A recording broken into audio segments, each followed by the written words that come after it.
on Mario Molina, who was a Mexican chemist, and he was part of the research team that led to the discovery of the depletion of the ozone layer.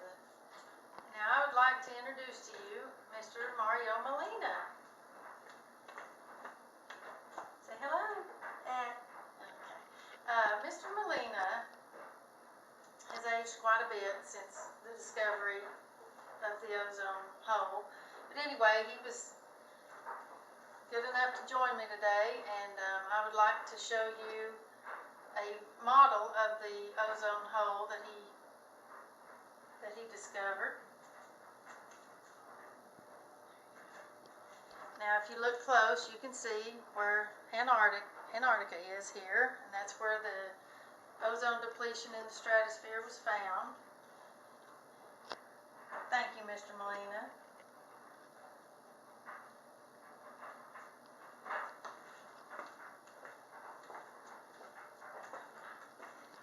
Okay, so I'll set my little model here. I hope you were able to see that okay.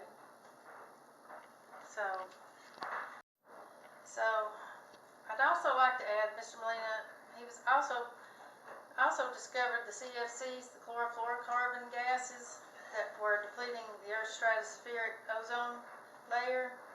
And now I'll move on to his childhood. Mr. Molina was born in Mexico City, Mexico in 1943, March 19th, 1943. His mother passed away when he was 3 years old. He was raised by his father and his stepmother. His father was a diplomat and a very successful lawyer. Mr. Molina attended school in Mexico City. In elementary school, he found it quite boring. But he went on from there to the institution of Rosenberg in Switzerland, and from there he received his Bachelor of Science degree in Chemical Engineering from the National Autonomous University of Mexico in 1965. He went on to get his postgraduate degree from Albert Ludwig University of Freiburg in West Germany in 1967, and his focus was polymerization kinetics. From there, in 1972, he graduated from the University of California at Berkeley and received his PhD in physical chemistry, and that is what brought him to the United States. Mr. Molina loved science as a child. He even created his own makeshift lab in a bathroom in his childhood home.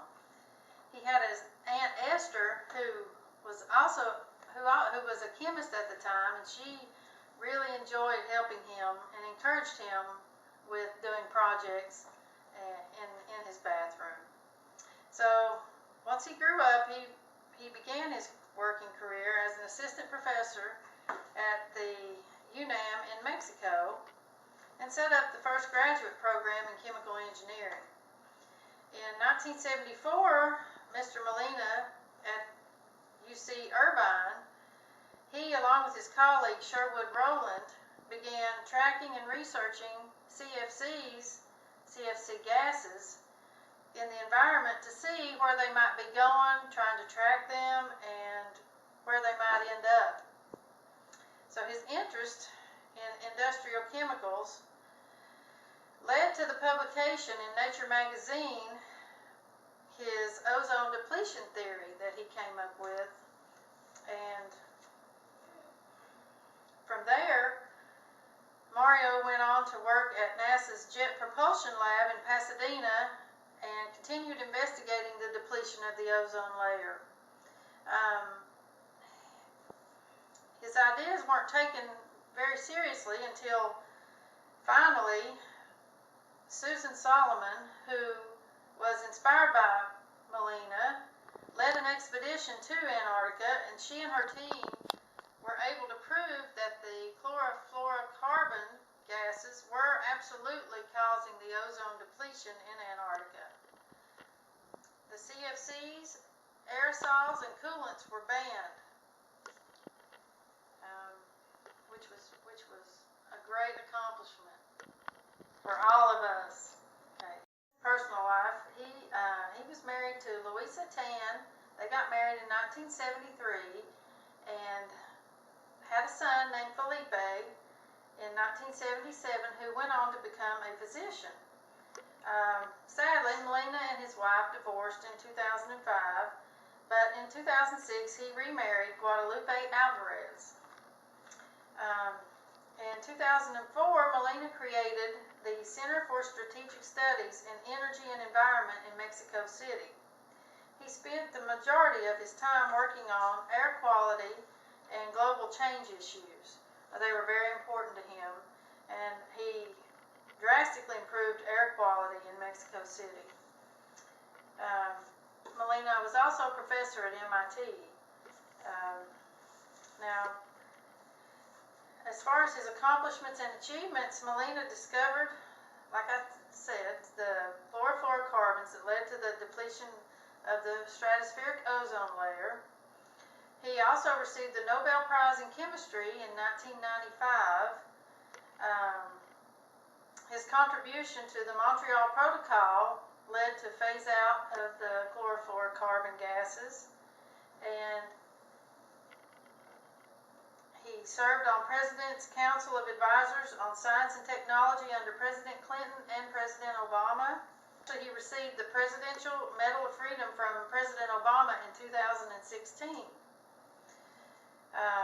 Mr. Molina often traveled to Mexico to focus on environmental issues. That was very important to him. So in conclusion, I would like to say thank you, Mr. Molina, for your dedication and commitment to improving air quality and leaving a positive impact on this world and for many, many generations to come. And thank you, Ms. Byrne, for getting through this video.